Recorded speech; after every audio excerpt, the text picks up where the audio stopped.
Mm, Ok, listo. Entonces ya estamos grabando. Entonces, Héctor, el micrófono es tuyo para el acta. Muchas gracias. Vale, compañera, un momentico para presentar.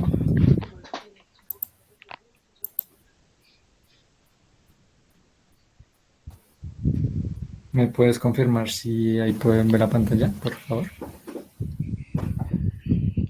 Sí, compañero, ahí se ve perfecto. Listo, vale, entonces, pues, aquí en el semillero, pues, tenemos la memoria, por decirlo, de la sesión anterior, entonces la voy a comentar. Desinstalando concepciones simbólicas desde la educación popular. El miércoles 23 de marzo de 2022 se llevó a cabo la sesión del semillero con el tema Desinstalando concepciones simbólicas desde la educación popular. Se prevía el acompañamiento de la profesora Daisy Castellanos, pero por problemas de salud no se pudo hacer. De ese modo, el equipo de Símbolo asumió la sesión. Se observó un video sobre Paulo Freire para introducir en el pensamiento de este autor. Un personaje hijo de familia media pobre. Conoció la pobreza durante la Gran Depresión de 1929, siendo esta experiencia un aspecto crucial para desarrollar una perspectiva de educación popular encaminada a una pedagogía crítica y un programa de alfabetización de los oprimidos para transformar la realidad, ayudando a recuperar la dignidad, perspectiva educativa extendida por varios países. Freire es sin duda un maestro, empero con los maestros también se discute, trayendo a colación una crítica de Kusch, donde se observa el problema de alfabetizar con categorías modernas, buscar transformar, hacer el tránsito de un pensamiento ingenuo a un pensamiento crítico. Trae instrumentos occidentales para ser trabajadas en el contexto latinoamericano. Evidencia un Freire no desligado del mundo occidental, no fagocita, deja que el mundo conceptual ajeno lo determine. A diferencia de Kusch, quien a pesar del aprendizaje obtenido, esta educación occidental que él tuvo, no lo impone sobre la cultura latinoamericana. En un mundo occidental se maneja la dualidad de blanco o negro, verdadero o falso, el principio del tercero excluido, y toma como ingenuo las concepciones mágicas, míticas, mayoritariamente dadas en campesinos e indígenas. Por eso impone un pensamiento crítico científico, es mutar o hacer un tránsito a un modo de pensar ajeno. En lo ancestral se da una relación sujeto-sujeto. La naturaleza no es un sujeto, la naturaleza es un sujeto con derechos, pero desde lo occidental se maneja la concepción sujeto-objeto, violenta lo propio, lo simbólico, lo sagrado, para imponer otras perspectivas. Por eso surge la pregunta, ¿cómo llevar a cabo una educación que no arrebate lo propio? Desde la experiencia del campo de trabajo social, el empoderamiento de los seres, de los actores sociales, de organizar, de brindar educación, muchas veces se da en busca de un tránsito a una occidentalización. El mercado se vuelve más importante que lo social. Se saca al indígena de ser uno con la naturaleza para que éste logre transformarla en beneficio propio. Una educación como la promulgada por Freire corre el riesgo de no ser una educación liberadora, sino impositora, abarcando varios aspectos. Por ejemplo, un programa desde el gobierno nacional que para aliviar un problema de hambre enviara alimentos enlatados a una comunidad indígena, pero surgió el debate porque los enlatados dañan la naturaleza.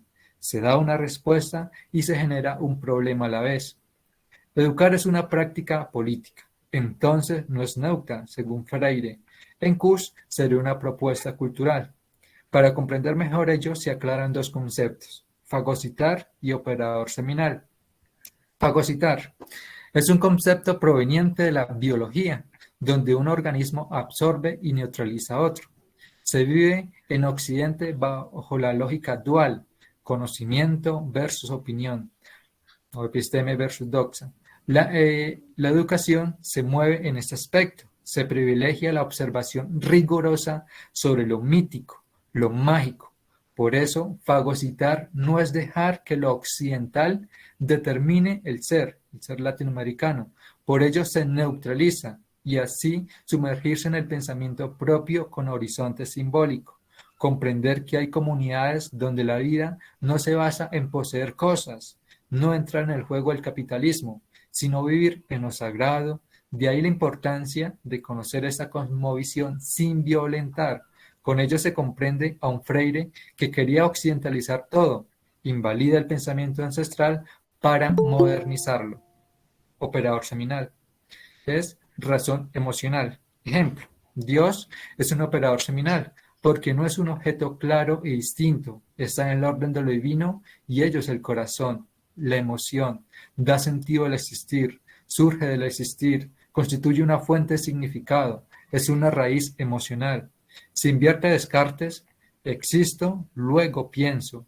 El esquema no es pensar, ser, sino ser, pensar. Un ser humano situado geoculturalmente. La cosa no es solo pensada, sino también sentida. Se siente en relación consigo y con la cosa.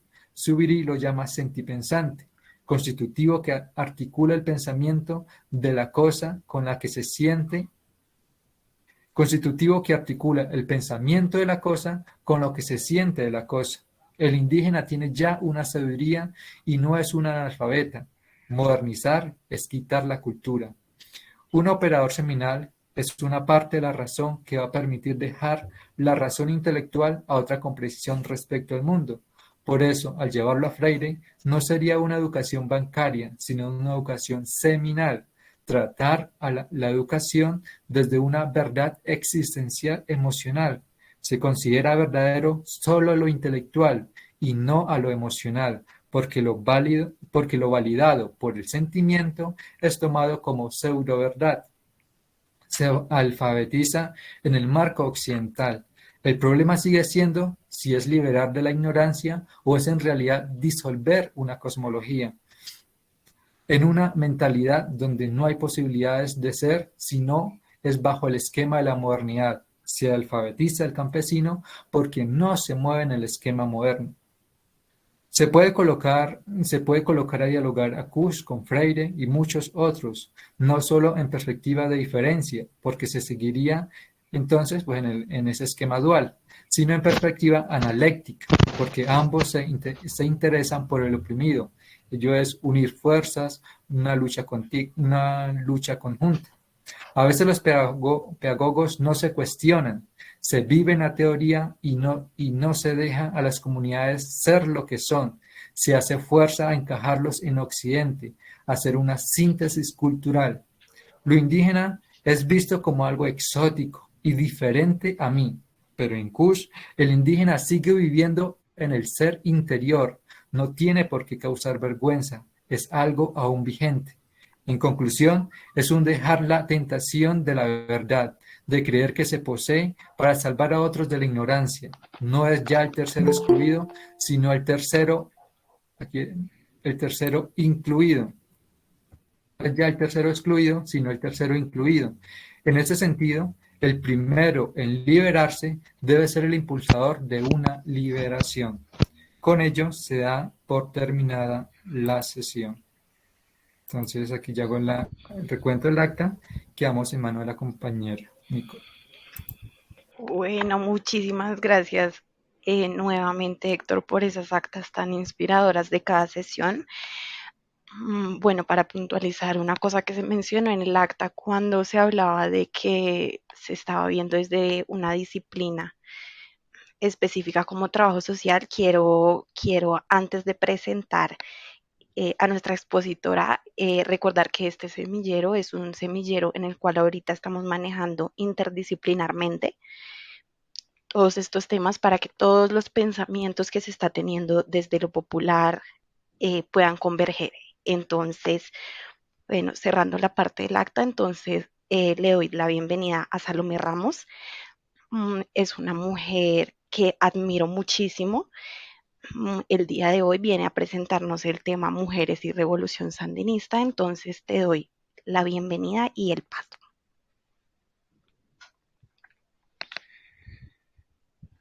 Mm, Hola, buenas tardes. ¿Ahí me escuchan bien? Sí, ahí se escucha perfecto. Ok, ok, muchas gracias, gracias por la invitación, gracias a las personas que están aquí presentes, para mí es muy significativo. Gracias por tus palabras. Y entonces, bueno, eh, hoy voy a hablar sobre el, el tema y el trabajo que me tituló como historiadora de la Universidad Javeriana. Soy historiadora de la Universidad Javeriana y está relacionado con las mujeres y el género en el marco de la Revolución Sandinista de Nicaragua de 1979. Entonces les traje acá una presentación para,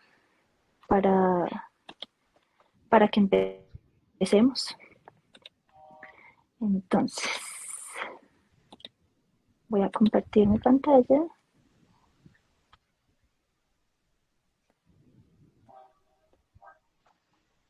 Mm, ahí está saliendo. Sí. Entonces,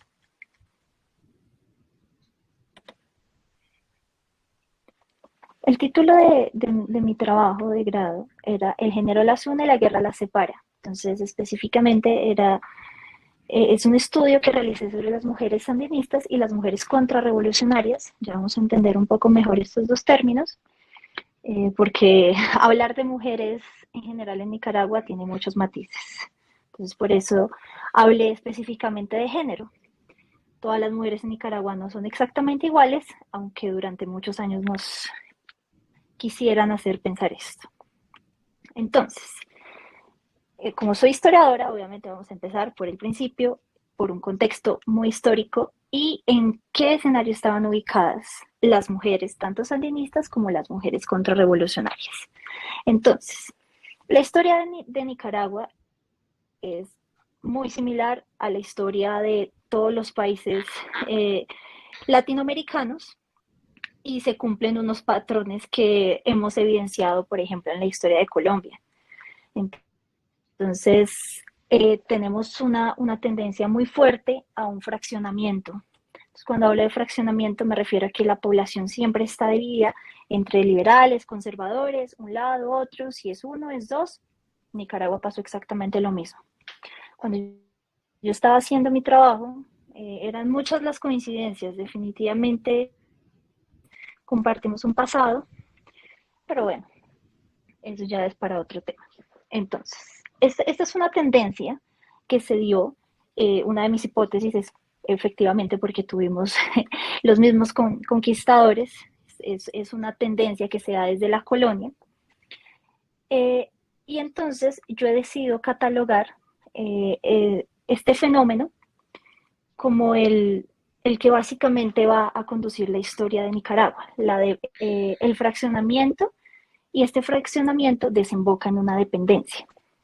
Entonces, siempre en Nicaragua, desde que se independizó de los españoles, de hecho Nicaragua tuvo tres independencias, diferente por ejemplo a nuestra situación, que tuvimos solo dos, Nicaragua tuvo tres. Entonces, la primera independencia fue cuando se independizó en, en el papel, en la teoría, básicamente, de los españoles. Después se independizó del Imperio Mexicano, hubo un imperio aquí en América, el Imperio Mexicano, se independizó después por su cercanía hacia parte de toda todo este terreno geográfico y de la Federación de Estados de Centroamérica, que también era otra organización, tenía una dependencia.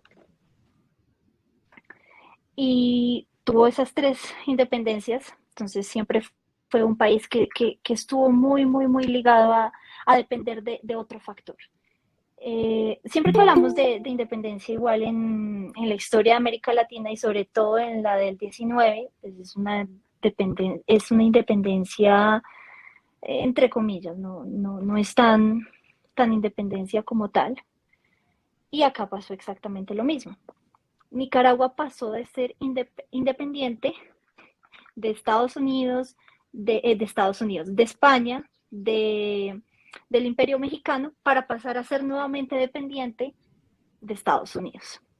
Entonces, Estados Unidos siempre ha tenido una fijación bastante fuerte en los países latinoamericanos, pero particularmente tenía un interés muy fuerte en Nicaragua. Nicaragua está ubicado muy estratégicamente, está ubicado en el istmo centroamericano y tiene salida al Océano Pacífico y al Mar Caribe. O sea, su nivel estratégico es muy fuerte y bueno, ya sabemos cuando tenemos esas dos salidas a tanta agua.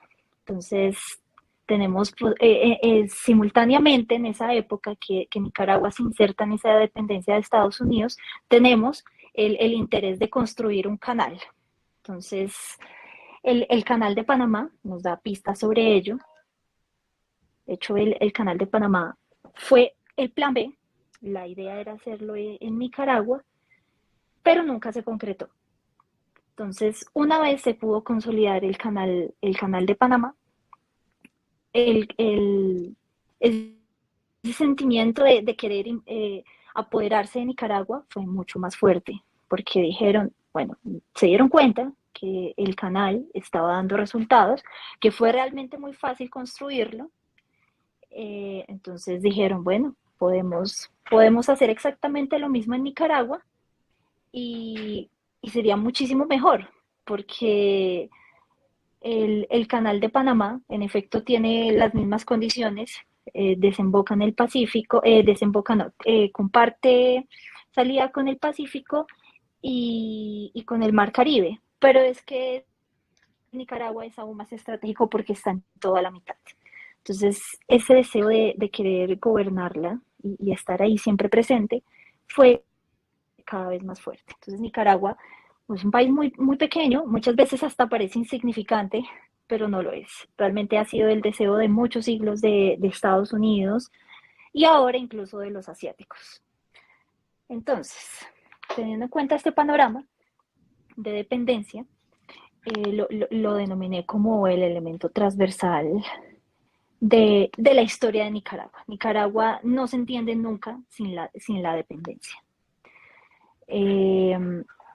Entonces, bajo esta perspectiva de la dependencia, ubicamos a Nicaragua desde que empezó su vida independiente, irónicamente, una independencia dependiente, más bien. Aquí, en este escenario, es que nos desenvolvemos y se dan varios fenómenos revolucionarios, no únicamente el de 1979, esa fue la consolidación de años de fiebre revolucionaria, pero ya antes habíamos visto otras manifestaciones. Entonces, cuando yo escribí mi tesis, observé un fenómeno bastante interesante y es que hay en Managua, la capital de Nicaragua, hay una plaza central, ¿no? Que obedece a esta ubicación geográfica que nos heredaron los españoles, de la iglesia, de la plaza y los poderes locales. En esta catedral hay una frase muy, muy interesante que dice, se las voy a leer por acá. La frase dice, si la patria es pequeña, uno grande la sueña. O sea, es una frase súper, hiper, mega revolucionaria y a mí me pareció muy interesante que estaba ahí puesta. No había visto el autor y yo dije, uy, esa frase yo pienso que pudo haberla dicho pudo haberla dicho algún miembro del Frente Sandinista de Liberación Nacional en 1979, porque es una frase muy revolucionaria, como muy, muy nacionalista. Y bueno, cuando averigüé de quién era esta frase, era de Rubén Darío. Rubén Darío, un escritor, un poeta muy reconocido por libros como Azul, escribió esta frase. Y yo me puse a pensar, para que alguien en el siglo XIX hubiese escrito esta frase, que tiene validez en el 79, es porque definitivamente la historia de Nicaragua tiene un patrón bastante fuerte. Y aún más interesante cuando uno se remonta a por qué se llamó la Revolución Sandinista. Entonces vemos a un personaje llamado Augusto Sandino, que fue el que le dio el nombre a esta revolución, pero pues evidentemente no fue partícipe. Sandino fue un fenómeno que surgió entre los 20 y los 30, ya pues del siglo XX en Nicaragua. Entonces ahí fue como, bueno, tres fenómenos, una frase, definitivamente algo está pasando en la historia de Nicaragua. Entonces, dependientes de siempre de potencias, ya sea la corona española, ya sea Estados Unidos, incluso Inglaterra también estuvo interviniendo en, en Nicaragua. De hecho, es muy curioso porque hay una parte en donde llegaron los ingleses y hay nombres en inglés en la misma conquista pues de América en general. Nicaragua fue uno de los primeros territorios donde llegaron los españoles, pero también fue un territorio disputado por los ingleses. Y hay unas zonas en Nicaragua que tienen nombres en inglés, como una ciudad muy, muy, muy conocida que se llama Bluefields, y es por eso, porque, bueno, mejor dicho, Nicaragua ha sido el objetivo de muchos. Entonces, tres momentos diferentes. Estamos en el siglo XIX con Rubén Darío, 20 y 30 con Augusto Sandino y luego la revolución sandinista. Entonces, quiere decir que definitivamente muy, muy fuerte ese patrón revolucionario. Entonces, eso básicamente con respecto al escenario previo a 1979, el fenómeno de Sandino también es súper, hiper, mega importante. Más adelante lo vamos a analizar quizás, pero no necesariamente como su lucha antiimperialista, porque evidentemente después que Estados Unidos se insertó en Nicaragua, y nunca la quiso perder de vista, y surgió esta figura revolucionaria como Sandino, pues su lucha fue netamente antiimperialista.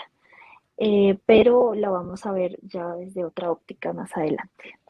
Entonces, ese es el contexto general de Nicaragua, de por qué una revolución en América Latina en el 79, bueno, porque definitivamente habían eh, potencias insertas que no querían soltarla. Entonces, eh, ¿qué pasa con el fenómeno del sandinismo? El sandinismo llega al poder en el 79, después de un arduo intento para bajar del poder al último de la dinastía de los Somoza. Antes del sandinismo estaba eh, Somoza de presidente, que había sucedido a su papá, de hecho, que prácticamente por eso lo llamé dinastía. Es un término que no se inserta necesariamente en el contexto, pero lo llamo dinastía porque era una familia que simplemente no quería soltar el poder. Entonces, ambos se llamaban igual, Anastasio, papá, Anastasio Somoza. ¿Y qué fue lo que pasó? Anastasio Somoza era la representación de la oligarquía en Nicaragua, la representación. Lo entendemos como una persona que realmente solo le importaba enriquecerse, eh, enriquecer a su familia y continuar con ese legado de prolongarse en el poder, como literalmente como si fueran una dinastía. Nicaragua tuvo unos índices muy negativos en todo su periodo, en el de Anastasio Somoza hijo. El del papá también fue terrible, pero el de hijo fue peor. El analfabetismo en Nicaragua en el periodo de Anastasio Somoza era alarmante. Prácticamente hizo de Nicaragua su territorio, o sea, empezó con pocas hectáreas, pues era una familia muy poderosa, oligarca, obviamente tenían unos terrenos. Cuando Anastasio Somoza estaba ya en la cúspide del poder, prácticamente Nicaragua era toda de él, hablando territorialmente. Entonces fue un tipo que se dedicó, fue a enriquecerse, a enriquecer su apellido, a enriquecer a su familia, a enriquecer, y obviamente Nicaragua tenía un desequilibrio muy fuerte con toda esta situación. Lo que no, lo que más preocupaba en esa época, bueno, Cuando hablamos de 1979, la revolución, estamos también hablando de un periodo que si lo vemos en óptica global, pues nos va a dar muchas pistas también de todo esto. Y es que tenemos que verlo desde la Guerra Fría, ¿no? Entonces, Anastasio Somoza estaba bastante preocupado, a pesar de que ya se había consolidado en el poder, estaba bastante preocupado por el fenómeno de lo que estaba sucediendo en Cuba, ¿no? Cuba era un espejo de todo lo que no debía suceder en América, entonces estaba bastante preocupado porque esa fiebre revolucionaria estaba llegando por América, ¿no? Entonces, ¿qué pasa? Que él era consciente de que la historia de Nicaragua ya había tenido un personaje también bastante recalcitrante, como lo había sido Sandino, por ende, estaba muy pendiente de todo lo que pasara. Como buen oligarca latinoamericano, eh, evidentemente era muy aliado de Estados Unidos, que estaba muy preocupado porque no se siguiera expandiendo el comunismo por todo el mundo. Ya se estaba expandiendo por Asia, se estaba expandiendo por Europa, entonces ahora teníamos que evitarlo en América. Claramente Cuba era el reflejo de todo ese miedo. Nunca fueron ajenas las influencias de Cuba y por ende la preocupación siguió. Muchos jóvenes de ese entonces fueron partícipes de toda la situación de Cuba, les pareció bastante interesante que compartían algo similar cuando fue la Revolución Cubana en el 59, también derrocaron a un personaje llamado Fulgencio Batista, muy parecida que tenía una política muy similar a la de Anastasio Somoza. Entonces eso fue como una inspiración y ese miedo cada vez fue más fuerte, ese miedo del comunismo. Entonces, ¿qué sucede después? Muchos personajes inspirados por esto van a empezar a organizarse. Entonces esta autogestión preocupa aún más a Nicaragua, pero ya no hay nada que hacer ante ella. Ya es inminente la inspiración de la Revolución Cubana en Nicaragua y se crea el Frente Sandinista de Liberación Nacional. Entonces, ¿qué pasa con este frente? Es un frente que empieza a inspirarse de todo está pasando en Cuba, de todo lo que pasó en la Unión Soviética, pues, que en ese momento estaba pasando en la Unión Soviética, y definitivamente empiezan a inspirar a muchos jóvenes universitarios. Por lo general estas ideas surgen desde la universidad, desde estos pequeños grupos que se empiezan a autogestionar. Una idea es llamativa y ahí comienza todo.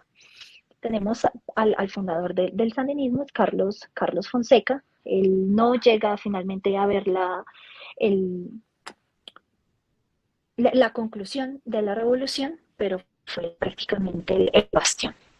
Ya hay otros personajes después en el frente sandinista que son bastante importantes, pero con Carlos Fonseca es que comienza toda esta tradición sandinista.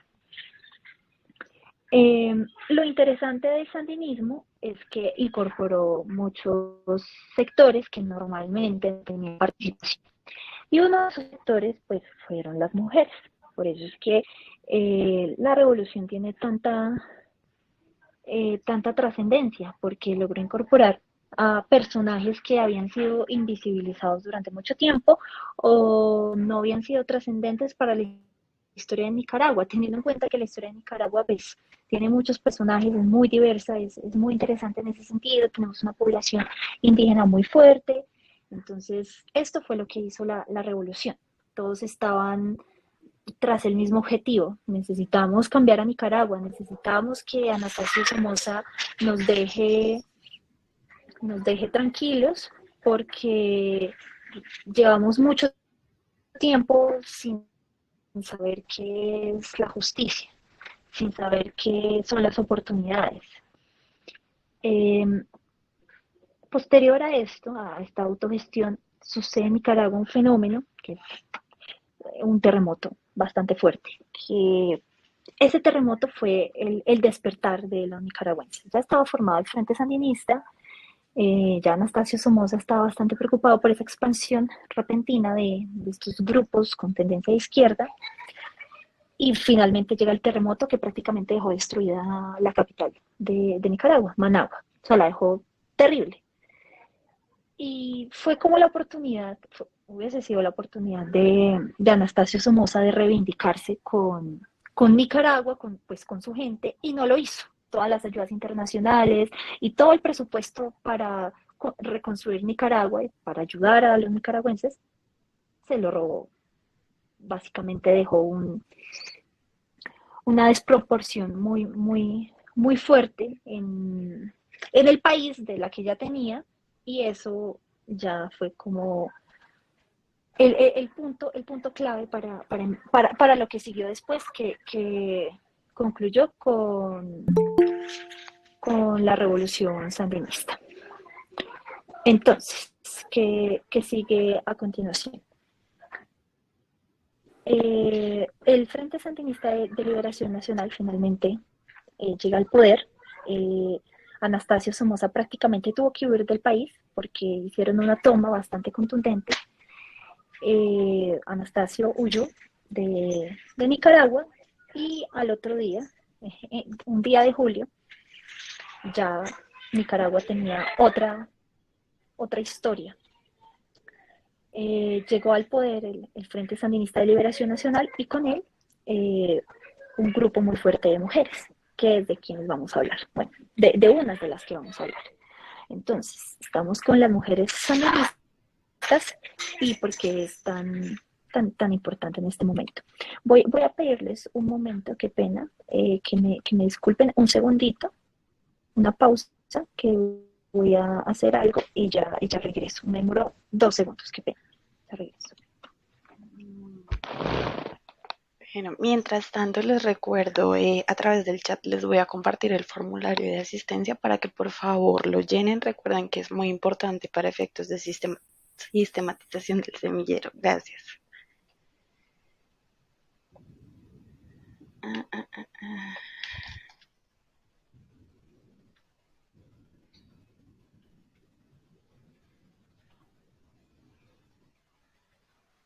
Listo. Entonces, eh, continuamos entonces con, ahora sí, las mujeres. Entonces, fue muy trascendental esta revolución, tanto que, como ya les mencioné, incorporó otros personajes que normalmente siempre habían sido invisibilizados, que habían tenido otros oficios en las revoluciones o que simplemente nunca se había hablado de ellas. Es una de las cosas que incluso más destacan de la revolución sandinista, ¿no? Y como este fenómeno de grupos de izquierda en América en el siglo XIX, en el siglo XX fue tan fuerte, evidentemente lo destacaron, fue muy imponente, pero entonces, ¿qué pasa? Yo en mi investigación percibí algo que me llamó mucho la atención, y es que cuando íbamos a investigar acerca de las mujeres en Nicaragua en la revolución sandinista, solo aparecía un tipo de mujeres, ¿no? No quiero con esto decir que hay dos tipos de mujeres, las mujeres sandinistas y las que no son sandinistas, porque eso sería muy reduccionista, pero sí logré clasificarlos en dos grupos, pues en mi investigación, ¿no? Que fueron las mujeres sandinistas y las mujeres contrarrevolucionarias. Entonces, como estábamos en la fiebre de la revolución sandinista, eh, evidentemente el Frente de Sandinista de Liberación Nacional quería escribir nuevamente pues una historia nacional nueva, no la historia de los vencedores, la que siempre había escrito la oligarquía, la dinastía Somoza, Estados Unidos, no, porque incluso Estados Unidos escribió mucho sobre la historia de Nicaragua, irónicamente. No digo que no se pueda, pero Estados Unidos escribiendo sobre Nicaragua me parece que tiene una doble y hasta una triple intención. Entonces, los sandinistas decidieron crear su nueva historia nacional, pero era bastante paradójico porque ahora ellos eran los vencedores, ya no eran los vencidos, ¿no? Siempre hablamos de la historia de los vencedores, de los vencidos. Ellos siempre habían sido los vencidos, ahora eran los vencedores, y aquí es donde empieza todo este problemón que me generó esta tesis. Entonces, llamaron a una escritora que ya tenía una experiencia muy fuerte en escribir historia de mujeres, en el caso de la Revolución Cubana, y lo hizo de una forma muy particular, que de hecho esto es otro acierto, vamos a llamarlo acierto por ahora, de escribir una historia nacional por medio de testimonios, sobre todo porque, bueno, esto de la oralidad actualmente es bastante transversal a la historia, pero en esa época era muy novedoso, que una señora se sentara con las personas que directamente hicieron la historia, escribir sus testimonios y con eso historizar ahora a Nicaragua. Eso fue muy novedoso. Entonces, ya lo había hecho en Cuba y la trajeron para que viniera a hacerlo en Nicaragua. Habla siempre de mujeres nicaragüenses. Entonces acá es donde yo vine a problematizar todo este asunto. Este es uno de los títulos de sus libros más conocidos. Se llama Todas estamos despiertas, relato de la mujer nicaragüense. Y lo puse en rojo para resaltar, porque a mí me pareció muy particular que dijeran la mujer nicaragüense. Cuando abríamos el libro, solo habían testimonios de las mujeres sandinistas, ¿no? Era evidente que el Frente Sandinista de Liberación Nacional quería únicamente hablar de su postura, ¿no? Ya después pues, va a surgir, obviamente, otro personaje en esta historia, ya no va a ser el sandinismo, va a surgir otro personaje, y ese es el personaje que yo veía muy ausente en todos los textos. Entonces, hay otro libro de esta misma autora, y esta autora es bastante también problemática en ese sentido, porque ella siempre en todos sus libros agradece al Frente Sandinista por hacerle la invitación, porque eso a ella académicamente la posicionó en América Latina, a pesar de que ella era estadounidense. Se posicionó en la academia, en la escritura y en la historia testimonial. Entonces, obviamente, siempre sus agradecimientos estaban enfocados al sandinismo, que le patrocinó todo eso. Pero entonces, cuando le agradezco mucho al sandinismo es porque tengo una intención. Y esta intención de ella era siempre, pues, posicionar al sandinismo. Era la única fuerza, la única opción. No había otra opción que el sandinismo. Entonces, ella hizo otro libro que se llamaba De un lado y del otro, Mujeres Sandinistas. Perdón. Este no. Vamos a ignorar ese pedazo. Esto ya es otra cosa que no me puedo adelantar. Entonces, ella siempre que escribía sus libros, Todas estamos despiertas, y los otros libros que escribió sobre las mujeres, que son 3. Hay otro que se llama, ese está en inglés, se llama Sandino's Daughters, que significaría como las hijas de Sandino. Es otro libro que escribió, que también son los mismos testimonios.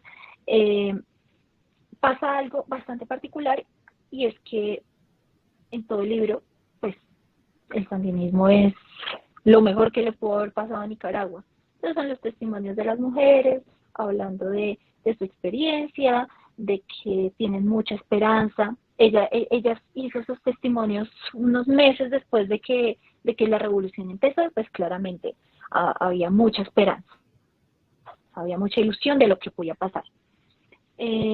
La particularidad también de los testimonios de esta escritora se llama Margaret Randall, la que escribió Todas estamos despiertas, Las hijas de Sandino, es que entrevistaba siempre a un tipo particular de mujeres sandinistas.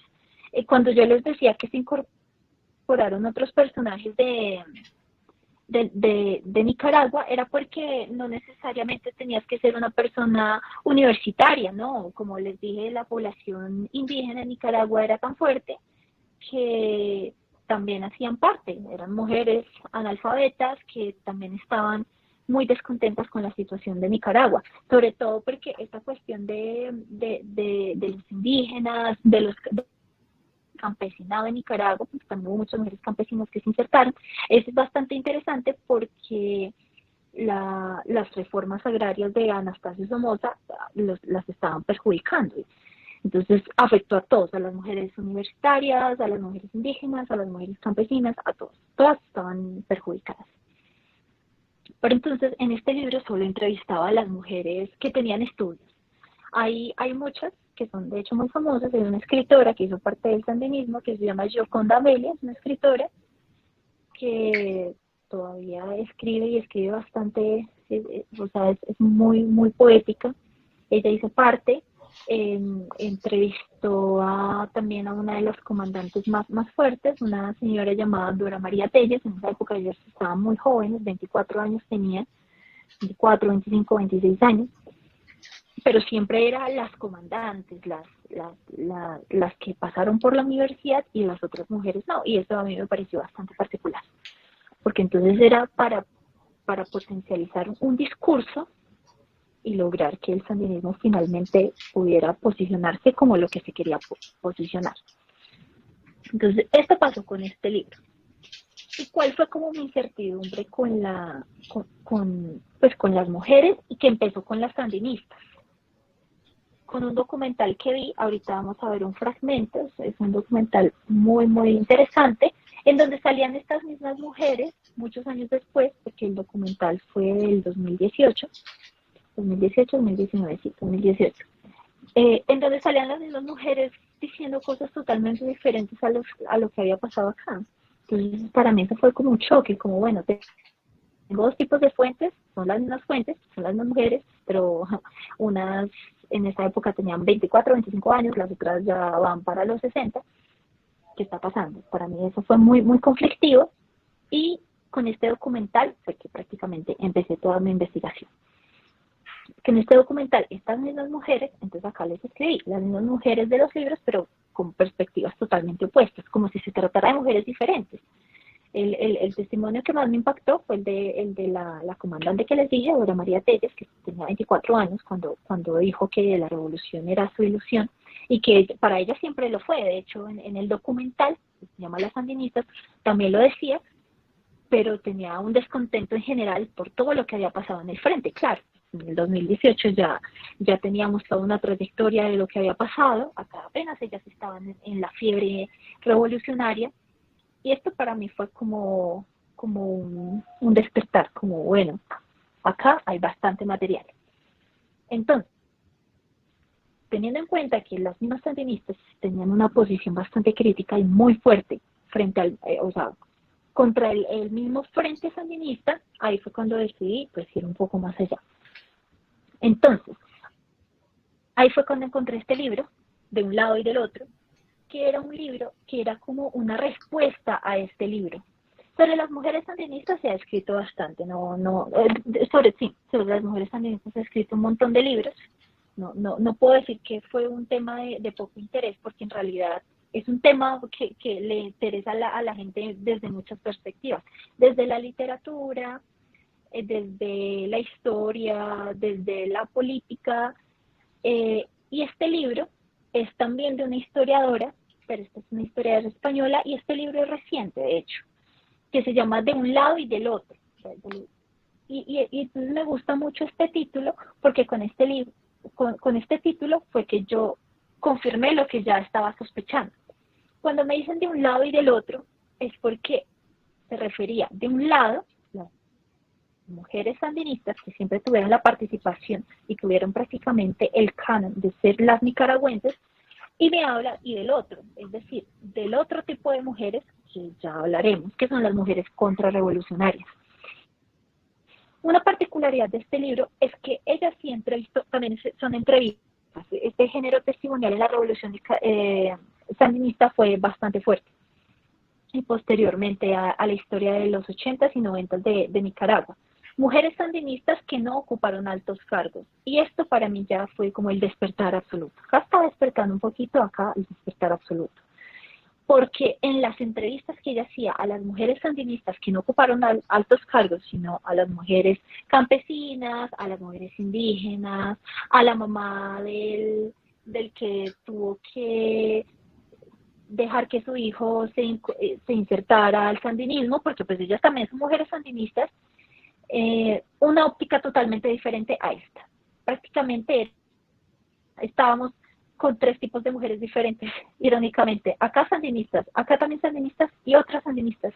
Entonces, aquí es donde yo dije, bueno, hay un problema bastante fuerte que se puede historizar, y fue cuando me di cuenta que estas mujeres en Nicaragua siempre se han representado de una forma caleidoscópica. Cuando vemos un caleidoscopio es el mismo punto, pero cuando vemos a través de los espejos que están reflejando, son varias imágenes. Y básicamente así fue que se perpetuó la historia de Nicaragua. Muchos tipos de mujeres, pero finalmente, ¿cuál era la verdadera sandinista? ¿O había una verdadera sandinista? ¿O valdría la pena preguntarse sobre eso? Entonces había muchos problemas. Estaba el de los testimonios, el de las fuentes. Bueno, ¿cómo trabajar? Bueno, esto es otra cosa, que a pesar de que hay muchos estudios sobre las mujeres sandinistas, hay un punto, y es que casi siempre esos estudios sobre las mujeres sandinistas siempre vuelven sobre los mismos trabajos, y siempre vuelven sobre los trabajos de esta señora. Entonces, ¿cómo replantear un poco la historia si siempre tenemos las mismas fuentes? Una fuente no le puede sacar mucho jugo. Yo a esta fuente, incluso, que había dicho tanto, había sido la apertura para otros libros, a mí me dio otra perspectiva, justamente.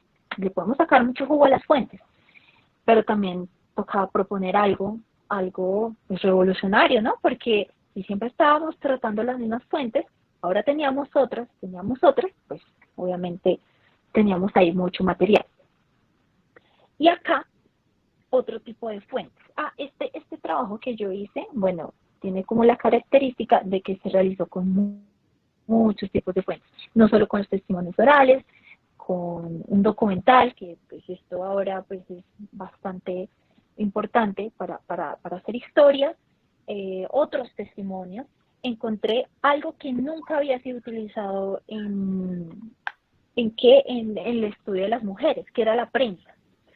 Para ese entonces habían varios periódicos en Nicaragua.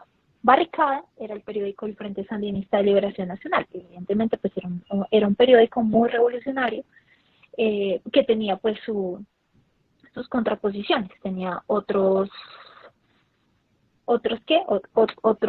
periódicos.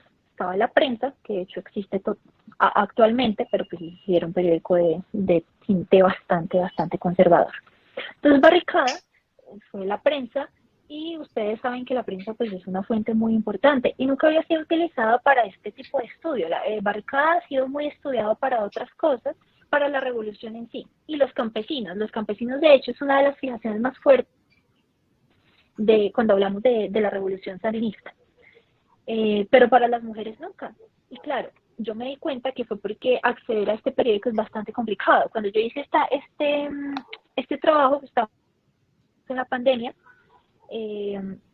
los archivos originales están en Managua, no había forma de llegar allá, pero encontré algunos ejemplares en la biblioteca Luis Ángel Arango. Entonces lo que hice fue tomarlos y tomar todo lo que me sirviera de las mujeres, y encontré bastante material, a pesar de que pues no eran tantos periódicos como yo hubiese querido, como los que me imagino que están en Nicaragua.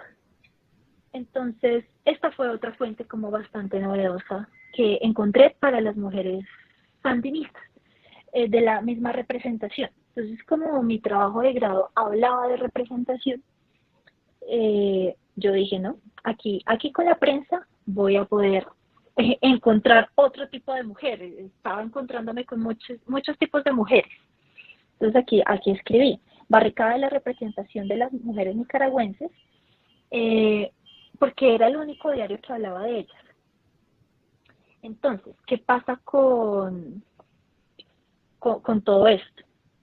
El Frente Sandinista de Liberación Nacional, por más tinte de izquierda que tuviera, por más inspirado que estuviera con estas nuevas ideas que nos llegaron de Cuba, de la Unión Soviética, le faltaba mucho estructurar su posición frente a las mujeres. Por lo general se cree que la solución a, a un problema, o sea, si tengo un problema muy grande, en este caso Anastasia Somoza, el que me ayude a erradicarlo va a ser mi salvador. Y no es así. Entonces, durante mucho tiempo así fue que se planteó el Frente Sandinista de Liberación Nacional, como el salvador de Nicaragua. ¿Por qué? Porque era algo que interrumpió el rumbo que estaba tomando Nicaragua y que llevaba desde muchos siglos atrás, pero no necesariamente fue así. Que algo sea de, de diferente, o sea, de cierta tendencia, no quiere decir que sea correcto. Y esto pasó específicamente con las mujeres. No voy a entrar a hablar del Frente Sandinista con sus políticas económicas, con sus políticas agrarias. No, estoy hablando específicamente de las mujeres. Entonces, siempre en el programa, de hecho, que crearon, ustedes saben que cuando llega un nuevo gobierno siempre tiene un programa. Había un punto que me llamaba mucho la atención porque era específicamente para las mujeres, porque ellos eran conscientes de que las mujeres no existían en la historia de Nicaragua y las querían visibilizar, le querían quitar y como esa oscuridad que siempre había tenido. Y nunca lo hicieron, nunca lo lograron porque las mujeres no eran prioridad en el Frente Sandinista de Liberación Nacional. No necesariamente porque así lo quisieran, porque después hubo una emergencia bastante fuerte en Nicaragua que fue la contrarrevolución. Entonces, ¿qué entendemos por la contrarrevolución y específicamente por la contrarrevolución en Nicaragua? La contra fue una respuesta a todo este frente que se había consolidado en el poder, que había perjudicado algunos sectores de Nicaragua. No toda Nicaragua era sandinista, no toda Nicaragua era revolucionaria, y afectó a una población, sobre todo a un tipo de campesinado. Todos los campesinos que tenían, por ejemplo, eran dueños de las tierras. Ustedes saben que hay muchos tipos de campesinos, los que trabajan la tierra, los que son propietarios. Entonces, algunos campesinos se vieron afectados por la llegada del Frente Sandinista de Liberación Nacional, que era de tipo socialista, y pues el Frente quería una intervención directa del Estado en absolutamente todas las propiedades privadas. Entonces muchos campesinos se vieron afectados por estas reformas, estas políticas agrarias, y empezaron a sentir un descontento. En general, la gente que pertenecía a la oligarquía, evidentemente, pues no era tampoco partidaria del Frente Sandinista. El Frente Sandinista era de las personas que tenían una noción histórica de Nicaragua y que habían padecido durante mucho tiempo pues las políticas de la dinastía Somoza. Entonces, esta contrarrevolución fue auspiciada nada más y nada menos que por Estados Unidos, que siempre está interviniendo acá en América Latina, en este marco de la Guerra Fría, ¿no? Fue la oportunidad perfecta para consolidar esa Guerra Fría, sobre todo ese ataque directo, ese ataque entre la Unión Soviética y Estados Unidos nunca fue directo. Por eso es que Estados Unidos estaba tratando de evitar que se siguiera propagando, porque ya tenía que estar pendiente de todo. Ahora ya no solo tenía que estar pendiente de Cuba, tenía que estar pendiente de Afganistán, tenía que estar pendiente de Indonesia, bueno, y ahora de Nicaragua. Entonces este fenómeno ya estaba expandiéndose. Estados Unidos ya no daba más con sus políticas de estar pendiente de absolutamente todo para que el comunismo siguiera expandiendo. Entonces decidió crear a la contra. Los armó, aprovechó esa frontera que tiene Nicaragua con Honduras. Ahí es donde básicamente inició todo esto. Y entonces, ¿quiénes se insertaron a la contrarrevolución? Muchas personas, ya como les dije, que se vieron afectadas por las políticas del sandinismo, que tenían miedo. Este miedo del comunismo no es de ahorita, es un miedo que ha existido siempre. Siempre hemos tenido como un enemigo, siempre le tenemos miedo a algo, ¿no? Durante muchos años fueron los judíos, ahorita siento que son los musulmanes, aunque ya ese tema no lo hemos vuelto a evidenciar, pero en el siglo XX fueron los comunistas. Siempre necesitamos un enemigo creado, un enemigo en común. Entonces ese enemigo era el comunismo y por eso se sentía ese miedo, ¿no? Ese miedo no es de ahora, ese miedo es histórico. Entonces, también se unieron las personas que tenían mucho miedo de perder sus cosas, así no tuvieran, y la contrarrevolución se hizo bastante fuerte. Solo el hecho de tener el apoyo de Estados Unidos, y ya estamos hablando de bastante dinero, de bastantes armas, y pues el interés de Estados Unidos para no perder su territorio. Nicaragua era de Estados Unidos. Y ya dos países revolucionarios en América, eso no iba nada bien, porque ellos sentían que el comunismo era como una enfermedad que se propagaba. Entonces necesitaban evitarlo desde la perspectiva de ellos. La contrarrevolución empezó a ser bastante fuerte, empezaron a haber disputas ya bastante directas, indirectas, pero ¿qué pasa entonces con las mujeres que se incorporaron a la contrarrevolución? Si acá hubo una posición de mujeres, y eso que era la oficial, que fue contada a medias, que fue contada para beneficiar al sandinismo, pues ni qué decir de las contrarrevolucionarias. Las mujeres contrarrevolucionarias no existen. O sea, en la historia de Nicaragua, con mi trabajo, bueno, pues y eso que mi trabajo pues, es una tesis de 116 páginas, eso es ínfimo a lo que realmente deberíamos contribuir. Las mujeres no existen. Yo por ejemplo, mi tesis con las mujeres revolucionarias, tuve que hacerla con las uñas, porque casi no habían testimonios, me tocó conseguir todo lo que estuvo a mi alcance. Entonces, lo bueno es que encontré un podcast que me dio mucha información. Este libro tenía unos testimonios de mujeres contrarrevolucionarias, que por ejemplo no tenía que habla de las mujeres nicaragüenses, pero las contras no existían.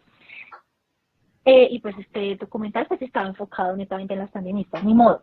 Bueno, pues el periódico oficial del sandinismo pues que iba a tener espacio para las contrarrevolucionarias. Solo hablaba de la contrarrevolución en términos masculinos y para hablar negativamente de ellos.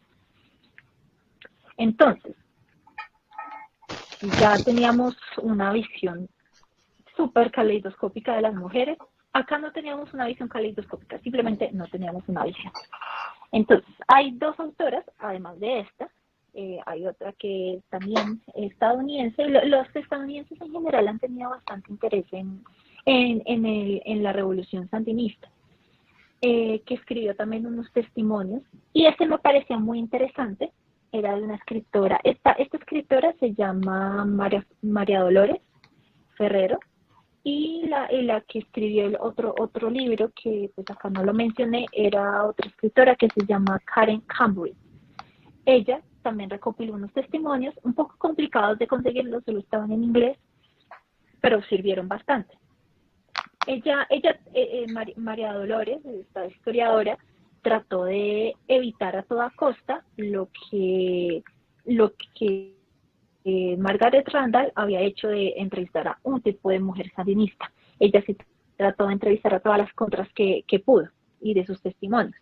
También hizo un análisis de prensa con 3 testimonios de 3 mujeres que hicieron parte de la contra, y fue una entrevista que le hicieron hace poco. O sea, la contrarrevolución y todo este conflicto tan fuerte fue de los 80s, y casi 40 años después es que vinimos a tener una perspectiva de lo que pensaban, porque teníamos mujeres sandinistas que fueron motivadas por una, pero no teníamos ni idea de cuáles eran las motivaciones de las contrarrevolucionarias. Entonces es bastante interesante ver que, a pesar de que están divididas, y esa es la pregunta que yo me hacía, como tienen que estar siempre separadas para hablar de mujeres. O sea, podemos hablar de las mujeres nicaragüenses, podemos hablar de las mujeres sandinistas por separado, hablar de las mujeres contrarrevolucionarias.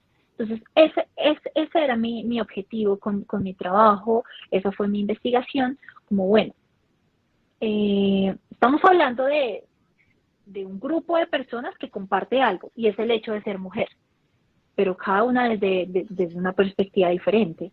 Las motivaciones de las mujeres contras no fue la misma de las mujeres sandinistas. Y aquí es donde me puse a analizar más que lo que las separaba, que era lo que las unía.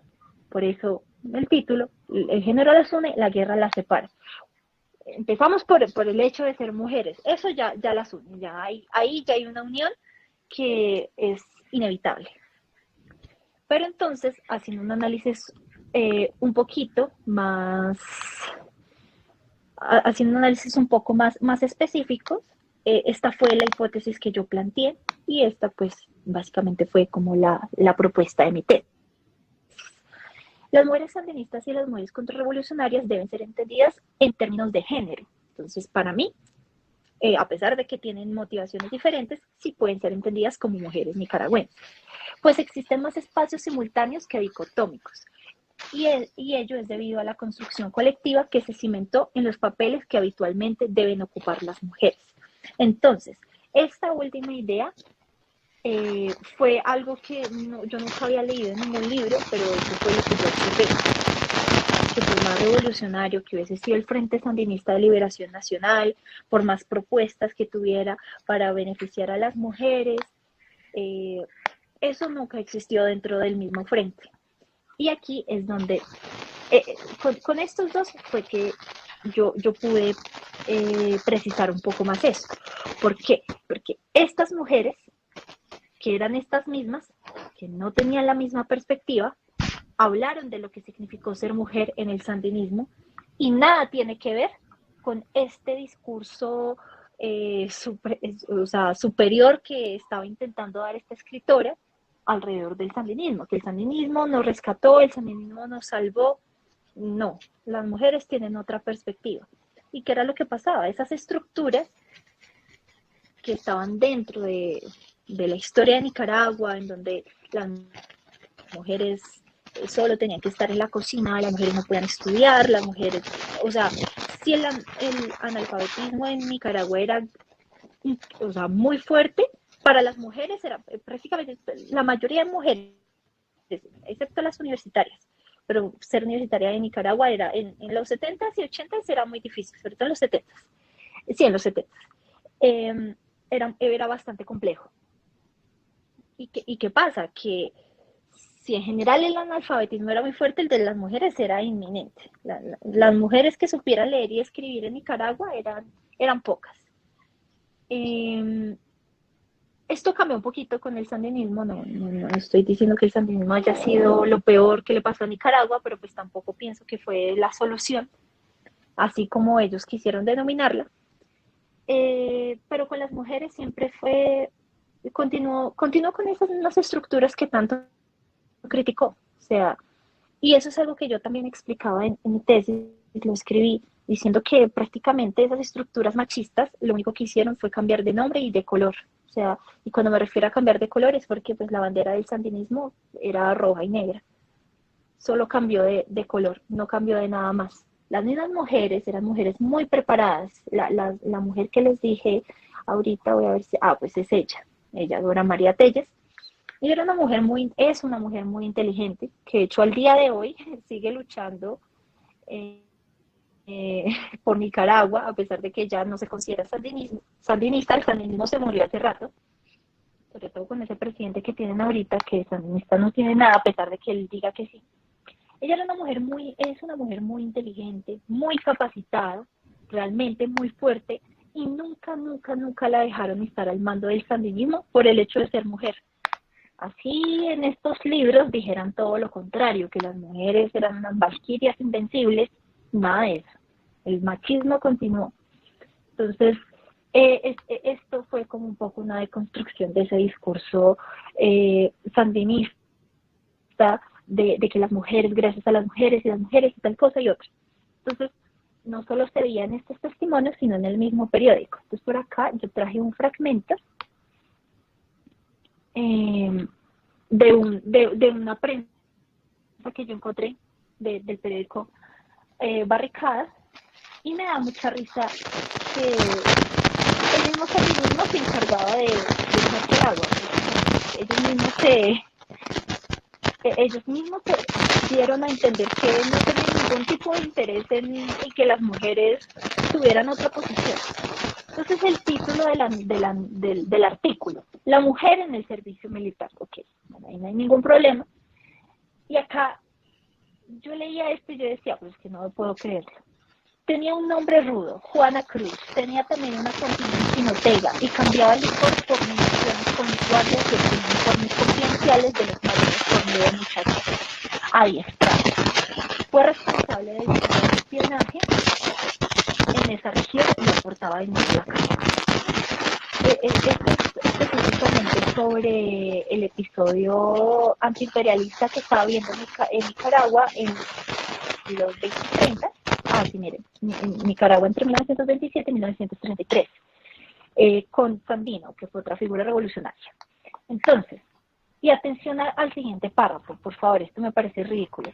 El propio general Augusto Sandino hizo reconocimiento de la participación de Juana Cruz, o sea, y muchas otras mujeres durante la lucha contra las tropas norteamericanas en Nicaragua entre 1927 y 1933. Las herederas de esta tradición combativa. ¿Cómo así que yo para hablar de una mujer necesito tener a un hombre para que me respalde esto? O sea, eso me pareció bastante absurdo, ridículo y paradójico, porque todo el periódico de Barricada está lleno de estos artículos de este tipo. Las hijas de Sandino, ¿qué es eso? O sea, siempre necesito tener una figura masculina para que aprueben mi poder como mujer dentro del servicio militar que durante tantos años ha sido pues un espacio masculino. Entonces, este fue el que les traje porque fue como el más irónico para mí, que está hablando de una mujer que, o sea, que tuvo una participación bastante fuerte porque obtenía información muy importante, pues ella fue muy estratégica, además que tenía muchachas a su servicio, o sea, toda una autogestión. Pero eso solo es reconocido porque el propio general Augusto Sandino lo hizo. ¿Qué pasaría si no estuviera esta parte? Si no estuviera este pedazo y este. Entonces esto ya no tendría tanta validez porque un hombre no lo estaba acreditando. Entonces, es eso. O sea, ese periódico estaba lleno de todas estas de todas estas frases que me daban hasta risa, ¿no? Porque si quiero hablar de las mujeres sandinistas, de las contras, porque necesito validarlas a partir de un hombre. Entonces, ahí es donde uno dice, bueno, ¿y qué figuras femeninas hubo dentro del sandinismo? Y cuando vamos a ver, ella pudo ser una figura espectacular, porque nadie era tan estratégica como ella, pero no. Siempre vamos a hablar del creador del Frente, Carlos Fonseca, de Sandino, de Daniel Ortega, de su hermano. ¿Y qué pasa con las mujeres? Yoconda Belli es famosa porque es escritora. De resto, nadie sabe quién es Dora María Pérez, por ejemplo. Entonces, bueno, esta fue la pregunta que me hice, la pregunta que les respondí. Aunque decir revolucionarias y contrarrevolucionarias deberían ser palabras opuestas, muchas de las mujeres que se enlistaron en cada una de sus filas tienen mucho más en común que la indiferente construcción social. Entonces, bueno, todas las mujeres prácticamente, tanto en el Frente Sandinista de Liberación Nacional como en la contrarrevolución, eran mujeres que hacían los oficios de mujeres que clásicamente han sido sus oficios. Mujeres que necesitaban estar atendiendo a las personas, a los hombres heridos. Entonces, teníamos trabajos que típicamente se han construido femeninos. La enfermería, entonces, era el cuidado. Eran las mamás. Entonces, listo, esto es inevitable. Inevitablemente siempre tiene que haber madres, pero pues no estaba un padre cuidando de su hijo, no, era la mujer únicamente mientras el hombre tenía que ir a luchar. Y yo no sé cuál era la razón por la cual el Frente hablaba tanto de sus cambios de las mujeres y las puso a hacer exactamente lo mismo que siempre. Y cuando vamos a hablar de la contrarrevolución, pues peor. O sea, si acá las ponían a cuidar a los heridos y siempre estar en esos oficios de siempre, la enfermería, la maternidad, pues en la contrarrevolución las ponían era a cocinar, lo mismo, exactamente lo mismo. Entonces, a mí me pareció algo muy interesante el hecho de que pues ambas tenían como pues, sus posiciones, sus motivaciones diferentes. Eso estaba en mi tesis, yo la publiqué, está en el repositorio de mi universidad y está más específicamente pues toda la deconstrucción que realicé sobre estos argumentos. Pero entonces llegué a la conclusión también de que también se pueden estudiar por separado. Hay que entenderlas, obviamente, como género, como mujeres, como estructuras dentro de las mismas organizaciones. Obviamente también tenemos que estudiarlas por separado, porque Dora María Telles no tuvo la misma motivación que una mujer campesina que le querían quitar su tierra. No tuvieron las mismas motivaciones. Y entender esas motivaciones hace parte de estudiarlas por separado, pero siempre en contrapelo. Entonces, ¿por qué? Porque las dos tienen un problema y ahí es donde se vuelven a unir, donde hay que seguir entendiéndolas como mujeres nicaragüenses. Las mujeres nicaragüenses han sido prácticamente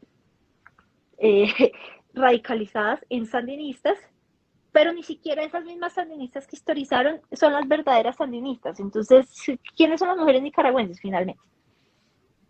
Ambas tienen sus problemas, ¿no? Las sandinistas que tienen una visión múltiple, la que ya les explicaba, que tenían la perspectiva de una escritura que quería potencializar el poder del sandinismo. Y por otro lado, pues esa visión como caleidoscópica, ¿no? Yo no sé cuál de todos estos espejos es la mujer sandinista. Y las contrarrevolucionarias que estaban en una doble negación absoluta. Cuando hablo de una doble negación, era que hay una historia oficial y una historia contra, ¿no? Obviamente la contrarrevolución también intentó hacer su historia financiada por Estados Unidos, libros que escribía la CIA, por ejemplo. Unos libros, la verdad, bastante aterradores y abominables, pero existían.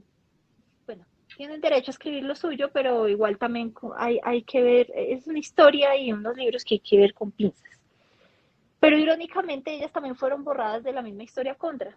O sea, todas las cosas que encontré sobre las mujeres contrarrevolucionarias no estaban en la contrarrevolución, en la historia contrarrevolucionaria. Fue un podcast que me encontré de puro milagro donde había una mujer de hecho que fue contrarrevolucionaria, pero además de ser contra, era cristiana, porque Nicaragua está lleno de cristianos y este grupo es muy fuerte y ¿qué es lo que pasa? Que la contra también se consolidó porque entendían al sandinismo como un movimiento anticristiano, antirreligioso, cuando no era así. De hecho, este señor Daniel Ortega, que es, pues, entre comillas, sandinista, es el señor más cristiano que existe. En general, Nicaragua es un país muy cristiano. Pero la contrarrevolución tenía como esos valores cristianos muy incorporados. Entonces yo tuve el testimonio de esta mujer que era diferente a las otras, porque las otras hablaban como no, es que yo me fui a la contrarrevolución porque mi esposo era contra y yo quería estar con él. Ese es un tipo de mujer contra. O porque no, es que mis hermanos se fueron y yo tenía que ayudar en la casa ayudar en la casa, no, ayudar en la causa, porque toda mi familia es del mismo tipo político. O sea, muchos tipos de mujeres cristianas, por amor, las que se fueron con su familia y todo esto. Pero igual ellas no aparecen en ninguna, ni siquiera en la historia de mujeres nicaragüenses, ni siquiera en la historia de su propio movimiento. Entonces, eso fue bastante complejo, porque además de casi no obtener fuentes, pues una doble negación. Bueno, yo voy a hacer un trabajo sobre las mujeres contras, pero ¿cómo si no tengo información? Entonces, eso fue bastante, y también fue bastante triste observarlo, como un país como Nicaragua, que se ha encargado tanto de hacer una historia nacional, nunca se ha dedicado a revisar tantos archivos que tienen, porque de verdad Nicaragua tiene mucha información que no ha sido estudiada, justamente por eso, porque siempre volvemos a los mismos, a los mismos relatos de siempre. Entonces no se ha ido más allá. Entonces teníamos esta doble negación, una visión múltiple y por el otro lado una doble negación. La historia de parte de la historia oficial de Nicaragua, donde ellas no eran mujeres prácticamente, y la historia contra, pues que solo se dedicaba a hablar mal del sandinismo y del comunismo.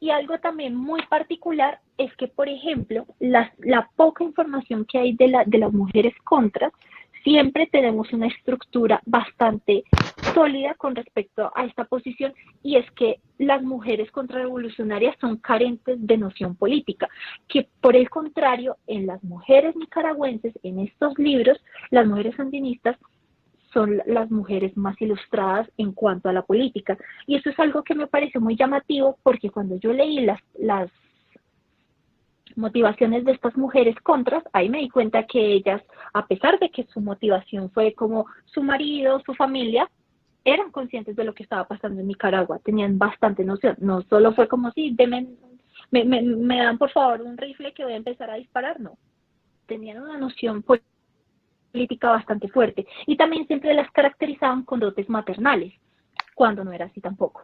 Había hay un capítulo que yo escribí mi tesis sobre las mujeres contras, que era el testimonio de una mujer que fue la primera vez que estaba disparando un arma, y que ella tenía mucho miedo, pero que empezó a hacerlo y estaba muy nerviosa, y que de repente se dio cuenta que no podía dejar de hacerlo y que le gustaba. Entonces yo dije como, bueno, ¿qué tan maternal es eso? A mí me parece ser maternal que una mujer diga que le gusta disparar. Que en qué momento a la persona que le dispara puede ser hijo de otra mamá. Entonces, de maternal, no siempre. Esta es una generalización que yo descubrí que no era tan cierta, pero que se ha ido prolongando en los pocos libros que existen. Y acá esta fue como mi conclusión básicamente de qué es lo que hay que hacer, y la sugerencia, ¿no? Una sugerencia, si alguien, una persona interesada que está haciendo la tesis, un trabajo, una investigación, quisiera hacerlo, para mí lo más importante es leer sus testimonios y escucharlas a ellas y no al sandinismo, que fue lo que pasó con esto. Que acá estábamos leyendo al sandinismo, acá no estábamos leyendo a las mujeres, bajo ninguna circunstancia. Aquí ya las estamos viendo más a ellas, más profundamente. ¿Por qué? Porque ya estamos hablando, las estamos escuchando directamente a ellas, no la consolidación de un discurso político, de la creación de una historia nacional donde ellas ni siquiera tenían voz. Entonces, esas fueron como mis sugerencias para esa parte. También, obviamente, yo hago una invitación a replantear esas representaciones, porque definitivamente no las conocemos como debía ser.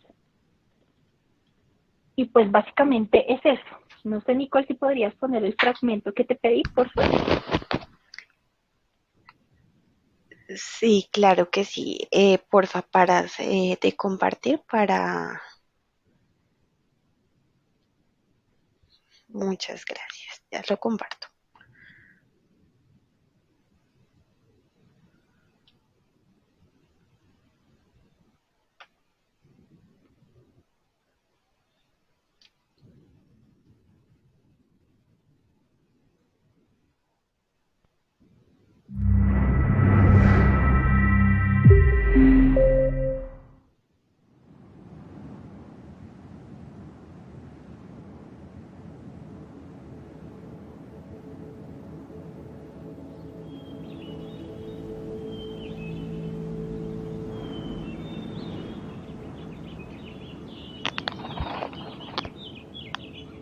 Digamos, los dos rostros de la memoria, pues. Tiende a ir asociando su vida con ciertos detalles, ¿verdad? Para despertar recuerdos, para revivir momentos. Si yo pienso en café con leche, pienso en una primera comunión. La luz de los días, cómo cambia. Yo creo que eso siempre te lleva a distintas etapas de la vida. En mi casa me educaron a mí para que pudiera hacer lo que quisiera hacer. A la hija se le imponían determinadas limitaciones. En mi casa no era tradicional en ese sentido. Era, digamos, un ambiente donde se priorizaba la educación nuestra. papá nos enseñó a manejar armas, sino como distracción, como diversión.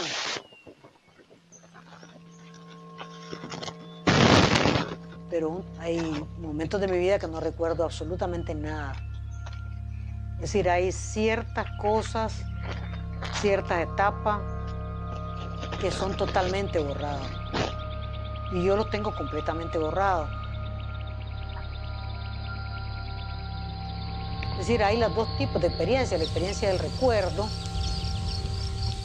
pero también la experiencia del borramiento del recuerdo. Dora María, la aguerrida muchacha que hizo temblar de furia el corazón del tirano.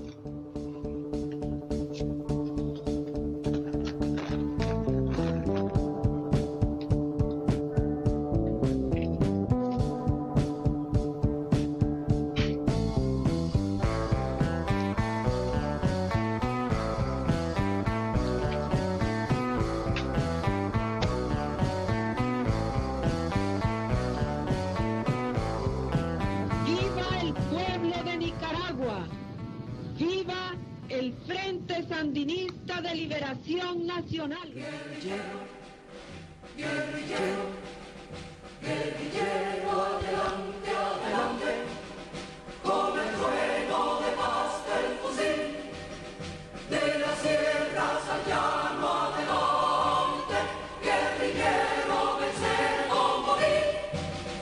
Guerrillero, guerrillero, guerrillero, adelante, adelante, que venida la gran noche ya, siempre el pueblo resurge adelante. Libertad, libertad, libertad.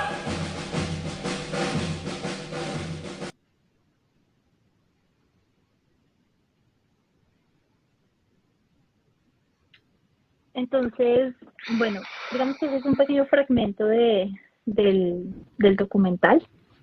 Y gracias, Nico, por reproducirlo. Es un documental en donde están ellas hablando directamente, obviamente acompañadas de estas imágenes, que pues obviamente hay que aprovecharlas porque son unas imágenes realmente, el documental en general es muy bonito.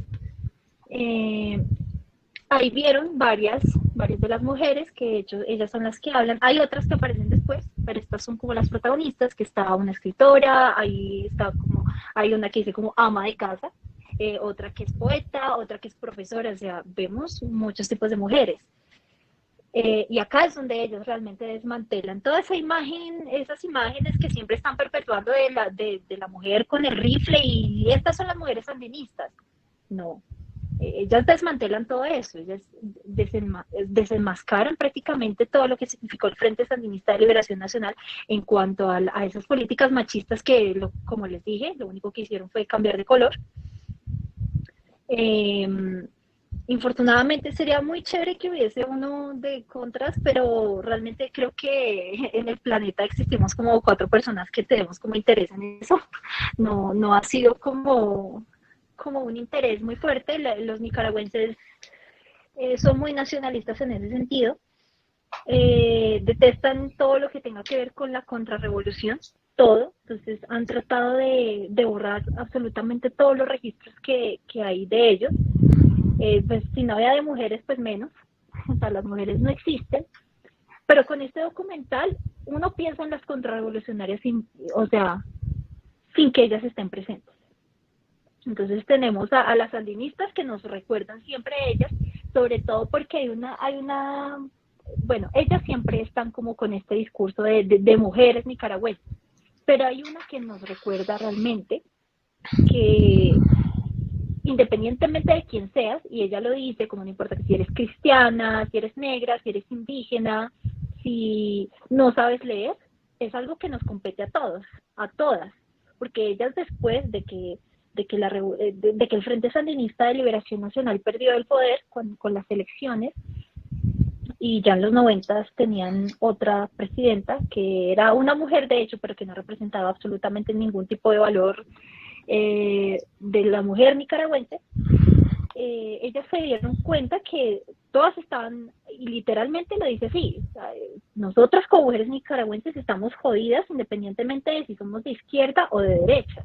Y es algo que entendieron ellas como sandinistas radicales y como las mujeres contras. La mujer esta que les digo que es cristiana, ella dijo exactamente lo mismo. Y en el podcast que ella cuenta su experiencia con la contra, ella dice que uno de los momentos más significativos fue cuando se pudo reunir con estas mujeres, o sea, mujeres contrarias, entre comillas, que tenían mucho en común y ahí ambos bandos se dieron cuenta que tenían más en común que solo el género. Habían sufrido bajo las mismas circunstancias estas estructuras que se siguieron prolongando, que las seguían viendo solo con los oficios de mujeres tradicionales, ser mamá, ser enfermera, no tener noción política en el caso de las contras, pero se dieron cuenta que no, que ellas estaban sufriendo por el solo hecho de ser mujeres en Nicaragua. Y ahí fue una apertura bastante interesante para en general todo, porque estas mujeres sandinistas se desvincularon totalmente, sobre todo con ese episodio, es que Dora María Telles, la mujer que empezó hablando del documental, ella pues era la más óptima para estar al mando y nunca la dejaron por ser mujer. Y sus otras compañeras, las que aparecen ahí, estaba Daisy, estaba Yoconda, estaba, ¿cómo es que se llamaba la otra? Bueno, se me olvidó. Todas estaban bastante molestas porque se dieron cuenta de que no había participación política para ellas. Entonces, ¿qué era lo que tanto hablaba del sandinismo con respecto a esto? O sea, no se acabó nada.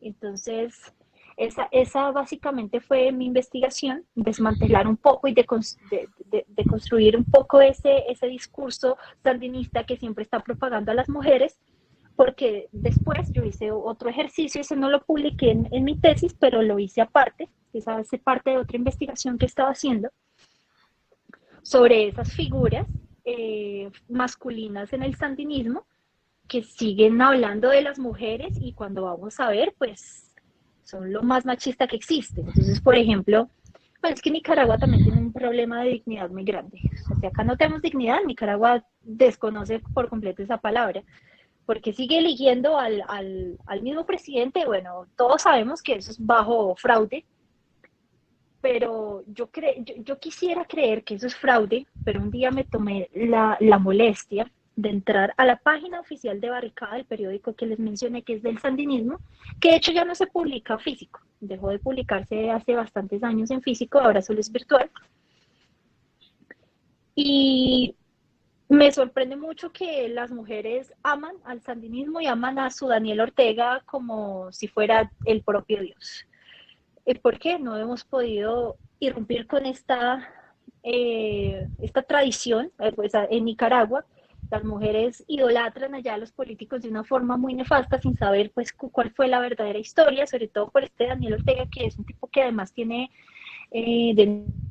denuncias por haber abusado a una de sus hijastras, pero es un tipo que no es para nada amigable con las mujeres. Entonces, es complicado ese tema de todo esto del fantasma del sandinismo, porque el sandinismo, yo soy de las que planteo que el sandinismo ya no existe en Nicaragua, por más de que sea el partido de Daniel Ortega, el del sandinista no tiene nada. De lo que planteó alguna vez Carlos Fonseca cuando estaba inspirada en la Revolución Cubana, nada que ver. Entonces queda eso, como definitivamente el hecho de no conocer la propia historia de ellos, o sea, cuando hablo de ellos hablo de los nicaragüenses, tanto los sandinistas como los que no son partidarios del sandinismo. El hecho de no conocerlo es lo que más problemas está generando, porque aquí en el presente eso sigue perjudicando, la gente todavía tiene como esa noción de que el sandinismo todavía vive, porque este personaje Augusto Sandino, ¿no? Ese también lo especifico bastante en mi trabajo de grado, porque pues fue bastante importante, solo que pues acá íbamos a hablar de mujeres, no íbamos a hablar de hombres. Este Sandino, se me fue la idea que iba a decir de también. Pero entonces, todos estos personajes masculinos que tiene la historia de Nicaragua, básicamente han borrado todo este legado femenino, no conocen esa historia, siempre ha sido los hombres. Me acordé de algo bastante particular contrastando esas miradas que les planteé que eran múltiples caleidoscópicas. Había un comandante del sandinismo, que es un tipo que se llama Tomás Borges, un tipo que ya está, pues ya murió, y yo creo que lo más seguro es que no haya tenido como un desenlace bastante positivo. Resulta que este personaje en los libros de Margaret Randall era bastante alabado. Siempre era, es que yo crecí acá en el sandinismo gracias a mi comandante Tomás Borges. Por eso es que yo también cuestionaba mucho el hecho de que siempre entrevistaba a las mismas y Tomás Borges era Dios según estas mujeres que daban este testimonio. Y en el otro libro, en donde también había sandinistas, pero de otro tipo de sandinistas, todas odiaban a Tomás Borges. Incluso como 3 lo denunciaron porque era un violador. Y cuando fui a ver las redes sociales, un día que están conmemorando el día que él había nacido, un montón de mujeres diciendo como, tu legado siempre lo recordaremos, no sé qué, y pues es muy difícil romper esa tradición si ni siquiera ellas mismas se han encargado de esto, pues porque también la misma Nicaragua no ha permitido, ¿no?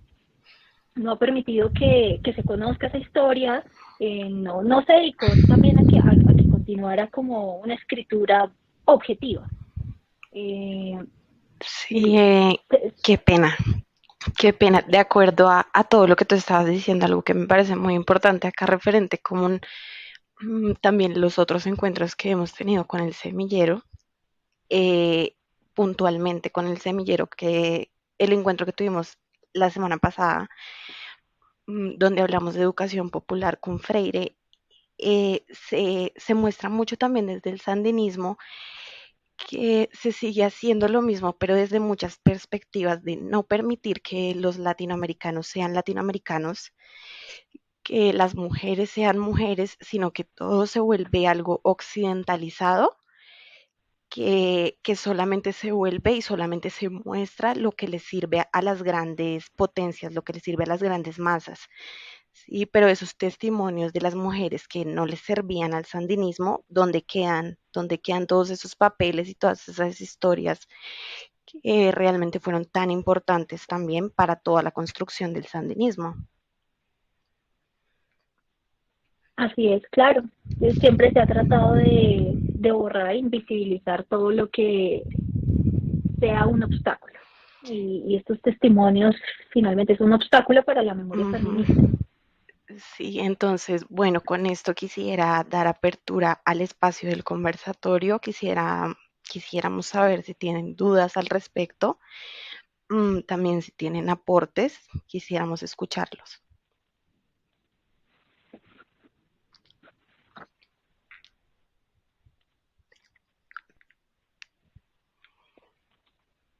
Pueden preguntar todo lo que quieran, que aquí respondemos. ¿O se quedó todo claro? Pues. Buenas tardes, ¿me escuchan? Hola, buenas tardes. Buenas tardes, sí. Salomé, mucho gusto. Mi nombre es Johnny Alfredo Ochoa Gómez y soy profesor del Departamento de Filosofía de Uniminuto y acompaño este semillero. Primero, muy agradecido con su participación, muy complacido de la exposición, todo ha sido sumamente claro. Me gusta mucho porque se evidencia un rigor investigativo que pues resulta siendo formativo aquí para los intereses de todos. Ahora, yo tengo un par de preguntas y tengo 2 comentarios. La primera pregunta es, la primera pregunta es, ¿cuáles son las motivaciones para haber llegado a este tema? Sí, o sea, ¿por qué este tema? Okay. La segunda pregunta tiene que ver con un problema epistemológico que desde la filosofía tal vez uno advierte en el ejercicio histórico, de la investigación histórica, quiero decir, y es cómo no confundir narrativa o relato de un pasado con un discurso objetivo de ese pasado. los comentarios son dos también. El primer comentario es, de hecho se volvió un comentario, se me olvidó uno, perdón. Un comentario es Lola Sendales, que tengo entendido que Lola Sendales, que es una educadora popular colombiana y que es una de quienes más ha divulgado la sistematización de experiencias como método de estudio de reconstrucción de dinámicas sociales.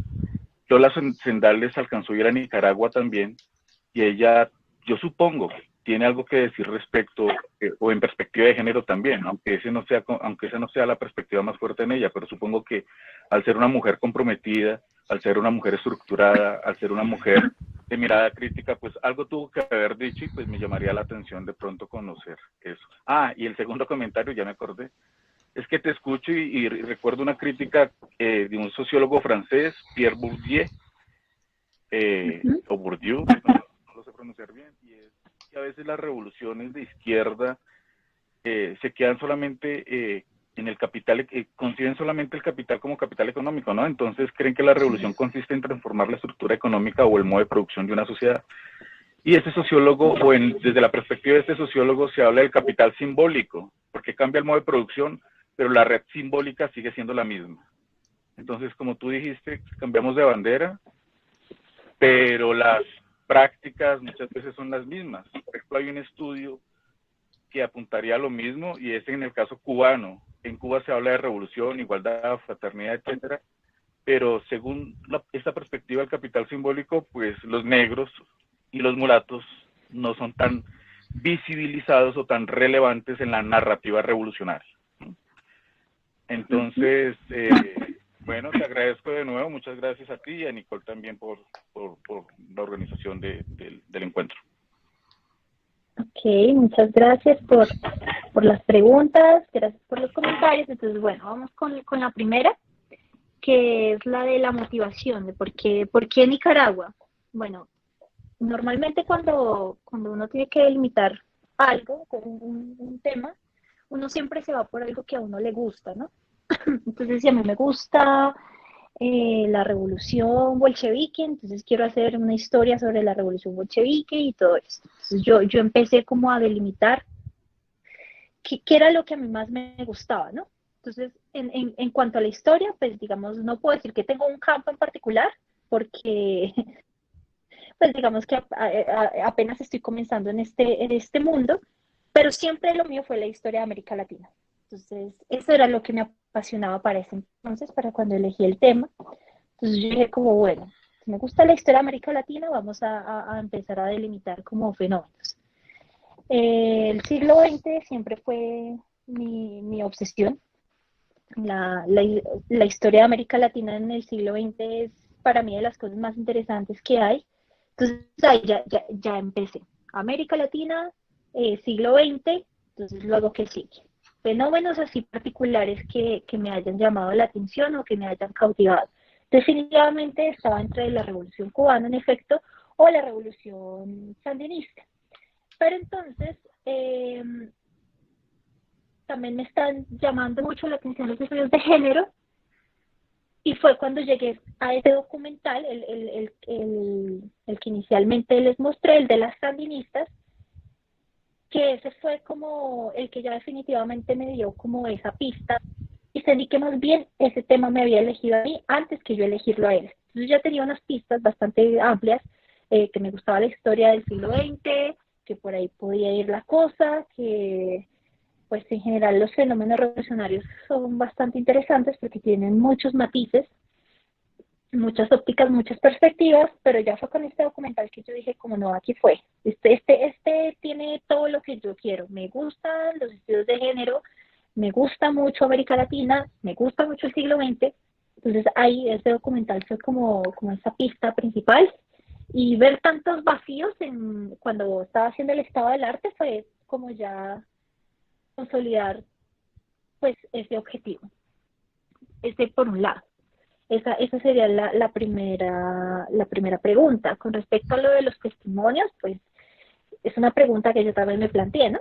O sea, ¿en qué momento tenemos que ser muy cuidadosos para utilizar un testimonio testimonio como una fuente, ¿no? Ay, un momento que me dio como una tos sospechosa, ya regreso.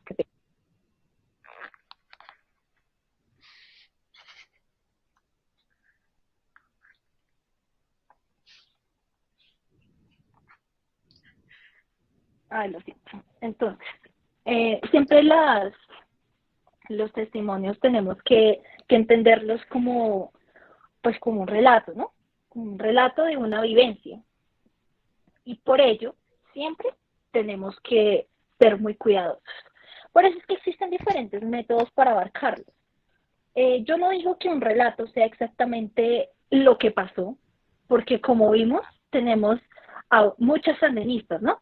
Tenemos a la Dora María Telles de 24 años que nos dijo una cosa, tenemos a la Dora María Telles de 60 años que nos dice otra, son la misma mujer, testimonios, bueno, ¿cómo hacer con eso, no? Hay diferentes métodos, obviamente, para abarcarlos. Uno de ellos, pues, es también ser como desprenderse un poco de esos métodos de concebir la historia tal y como fue, esos métodos que lo que yo leo así fue, ¿no? O sea, pienso que en este sentido, la historia oral tiene esta pequeña desventaja de estar intermediada por la emoción del momento. Entonces, cuando leemos a Dora María de 24 años, estamos viendo una Dora María, pues a los 24 años todos tenemos esperanza, ¿no? No digo que uno a los 60 la pierda, pero yo ya había vivido todo esto, y es entender ese mismo contexto, entender esa fiebre, entender ese contexto, y yo misma entendiendo ese contexto, siento que también puedo aprender con H, pues lo que ella está queriendo decirme, entendiendo también su emoción y siendo también objetiva al analizar esta misma fuente, ¿no? Entonces, ¿qué diferencia, por ejemplo, con lo que, diferencia no, incluso ella misma lo dice al comienzo del documental, cuando tenemos, por ejemplo, la experiencia del recuerdo, pero también del borramiento. Entonces, digamos que siempre para mí va a ser como completar, o sea, cuando yo utilicé este primer testimonio de Dora María de 24 y luego de más de 60, para mí fue como completar, justamente por lo que ella decía, un borramiento, ¿no? Ya hay cosas que ella no recuerda, que sí recordó cuando le hicieron la primera entrevista, por ejemplo, cuando tenía 24 años. Finalmente es como su posición, su criterio, y yo como historiadora como tal soy la que tengo que intervenir con respecto a este relato. Ella como tal solo me está dando información que yo voy a ver cómo utilizo, al igual que la hago con un documento, ¿no? El documento puede ser estático, así como el mismo testimonio, porque yo puedo dejar escrito ello, ¿no? Básicamente eso es algo que sigue siendo muy complejo porque el relato es algo, no es tan moderno como pensamos, pero últimamente es tendencia y está de moda, ¿no? Hacer historia con la oralidad. Todavía se siguen creando los mismos métodos para poder abordarlos, pero definitivamente ese es un trabajo que ya le corresponde como al historiador, ¿no? ¿Qué método utiliza? ¿Qué tanto entiende también su contexto? Por eso es que, de alguna u otra forma, siento que son determinadas disciplinas las que tienen que hacer eso. Porque un periodista, por ejemplo, recurre mucho al oral, y obviamente es su herramienta, pero ¿qué pasa cuando este periodista no tiene un contexto en general y yo me creo todo lo que me está diciendo esta persona, sin decir que estoy dudando de su relato, ¿no? Necesito un contexto para entender bajo qué circunstancias esta persona me está diciendo lo que me está diciendo. Entonces, por ejemplo, si no fuera por los relatos orales, por más complejos y problemáticos que sean, pues no tendríamos muchas cosas. Hay por ejemplo, ella es una antropóloga, se llama Rocío Londoño, que ella hizo una reconstrucción muy interesante de este personaje, Juan de la Cruz Varela, y la hizo a punta de testimonios. Pero entonces, ¿qué es lo que hace más interesante su trabajo? Particularmente que lo haya hecho ella y no lo haya hecho, por ejemplo, una periodista, que ella como antropóloga conoce perfectamente por qué estar diciendo lo que dicen. Y ella incluso la tuvo más complicada porque a ella le tocó hacer entrevistas con personas que ya tenían bastantes años, que participaron en los años más álgidos de la violencia y que ya tenían más de 70 años cuando ella los entrevistó. Entonces ahí ponemos en práctica lo que decía la misma Dora María Telles. Está el recuerdo, está el borramiento, pero finalmente yo como científica social soy la que pues da este tipo de herramientas para ver qué utilizo, para entender y para que pues mi trabajo sea lo más objetivo posible, ¿no? Bueno, hay una pregunta que sí te voy a quedar debiendo, que es la que tú hablaste de esta pedagoga, que hablaba sobre la educación, y es que a pesar de que yo la conozco, me estaría metiendo en terrenos pantanosos, porque lo mío era únicamente en cuestión de género, y mi óptica de la educación no es tan amplia como yo quisiera responderte esa pregunta. Esa te la quedo debiendo. Y con respecto al comentario que tú hacías de Bourdieu, no, pues yo estoy 100% de acuerdo con ese comentario, con ese planteamiento, y por eso yo mencionaba que de alguna u otra forma estamos generalizando esa tendencia de que lo que me ayuda a contrarrestar el problema, esa es mi solución y es mi salvación. Entonces, como llegó el Frente Sandinista de Liberación Nacional a ayudarme a contrarrestar todos estos efectos negativos que habían dejado a Nicaragua prácticamente en la miseria, con Anastasio Somoza, entonces el Frente Sandinista de Liberación Nacional ya es mi salvador, cuando en realidad le faltaba demasiado. O sea, yo no soy una persona que esté a favor de Anastasio Somoza, ni más faltaba, pero tampoco estoy de acuerdo con que el Frente hubiese sido la respuesta en ese momento a todo eso. Primero porque en el mismo documental una de ellas decía, al otro día nosotros, o sea, la revolución fue en julio, el 19 de julio. Al otro día ellos no sabían qué hacer. O sea, primero porque no podían creerlo, ¿no?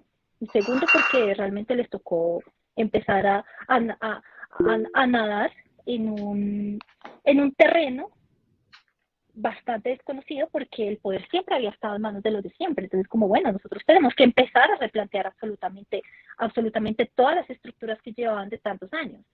Tenemos que crear un programa cultural, un programa para mejorar el analfabetismo, porque definitivamente esa era una de las cosas que más perjudicaba a Nicaragua en ese entonces. Y de alguna u otra forma, así fue que empezaron a evangelizar a Nicaragua, cuando en realidad no era la respuesta que necesitaba el país en ese momento. Justamente por eso es que les surgió una contrarrespuesta, un contradiscurso. Entonces se enfocaron tanto primero en evitar que la contrarrevolución absorbiera todo lo que ellos habían hecho durante tantos años, consolidándose como frente, finalmente llegando al poder, y luego vienen estas personas de repente a contrarrestar esto. Entonces esa fue la emergencia, la contrarrevolución, que lo demás quedó desplazado. Las mujeres, la reforma agraria, que de hecho la reforma agraria es una de las cosas que más tesis doctorales tiene en Nicaragua, es el tema que más tesis doctorales tiene, porque eso se descuidó totalmente. Y como se descuidó tanto, fue por eso que se generó esa respuesta. Entonces, yo sí no estoy de acuerdo con esas revoluciones a medias. Cuando tú mencionabas, por ejemplo, Cuba, que Cuba pues muy revolucionaria y todo, pero realmente Cuba algún día llegó al comunismo, cuando entendemos que eso es una transición, es el socialismo al comunismo. La gente piensa que es como el botoncito para prender la luz, socialismo, comunismo, cuando en realidad es así, como el botoncito de subir el volumen de un equipo de sonido. Entonces tú paulatinamente vas llegando al volumen que tú quieres, graduándolo. Y la gente no entiende eso, y para mí Cuba, en ese caso, se quedó en la mitad. O sea, nunca llegó a su objetivo. Cuba se quedó en un periodo de transición. Y ni hablar de los otros países, por ejemplo de Venezuela, que la gente habla de revolución bolivariana cuando nunca hubo una revolución, hablan del socialismo del siglo XXI cuando están cimentados bajo las mismas estructuras, solo que cambia de nombre y de discurso, ¿no? Entonces pensaban que como Hugo Chávez era una persona que siempre en sus discursos era súper antiimperialista y hablaba que había que acabar con los yanquis, entonces no, este señor es comunista, es de izquierda, es socialista, cuando él mismo venía de esas mismas estructuras que intentaba erradicar, porque pues Hugo Chávez era militar. Entonces, sí, la Sí, verdad está bastante para plantear todos estos discursos. sí, bueno, muchísimas gracias por la respuesta también al profe Johnny. No sé si alguien más tuviese alguna pregunta. Y en caso de que no, para ir dando el cierre del encuentro, agradeciéndoles el día de hoy por acompañarnos, agradeciéndole también a Salomé por esta presentación tan hermosa y tan nutrida, de conocimiento y nada, esperamos tenerlos aquí nuevamente el siguiente miércoles. Muchísimas gracias. No sé si hay una duda final. No solo agradecerle a la compañera, pues porque nos ilustra bastante en ello. Es como ver ese también, esos excluidos dentro de los excluidos, ¿no? Y ver esa mirada también de que la historia, ver la otra cara de la historia, ¿sí? Y pues de que la historia a veces tiene otra cara, no solo dos, tiene tres, cuatro, cinco historias, ¿sí? Pero que muchas veces como que se impone solo una y como que es la que se universaliza y pues no se escucha pues a lo popular, no se escucha al que verdaderamente sufre, entonces como que se escucha a los grandes y ello, pero la mayoría que es el pueblo sufriente, que es un pueblo oprimido, que es un pueblo que está en la realidad dura, complicada, pues el que pues están padeciendo estas cosas. Entonces lo dejaba pues bastante inquietante esta presentación, más que todo pues uno de hombre también como en esa decolonización del pensamiento, sí, y del actuar, sí, porque muchas veces se logra una independencia política, pero no una independencia cultural, sí. Entonces ver esta mirada como que también ir en ese proceso de decolonización que nos ayuda bastante a examinarlos y a estar siempre en constante movimiento y que es dinámico, ¿no? Que siempre estamos ahí abiertos a muchas posibilidades. Entonces, agradecerle mucho a la compañera. Es con mucho gusto, gracias por esas palabras y no, totalmente de acuerdo. Eso que dijiste de, de los que están oprimidos dentro de los oprimidos, básicamente esa fue una de mis conclusiones también, de cómo pasar a ser una historia cuando eras el vencido y ahora eres el vencedor y ahora tienes otros vencidos, que eso también nos pone a pensar como el dinamismo de la historia, pero también la continuación de ciertos patrones, ¿no? O sea, durante tantos años luchar para tener esa posición y convertirte en eso que querías destruir. Entonces, sí, muchas gracias por esta reflexión y muchas gracias a todos por estar aquí. Bueno, muchísimas gracias a todos. Finalmente les recuerdo la asistencia y bueno, nos vemos el siguiente miércoles a la misma hora. Gracias. Gracias, hasta luego. Gracias, hasta luego también, que estén muy bien. Gracias, hasta luego.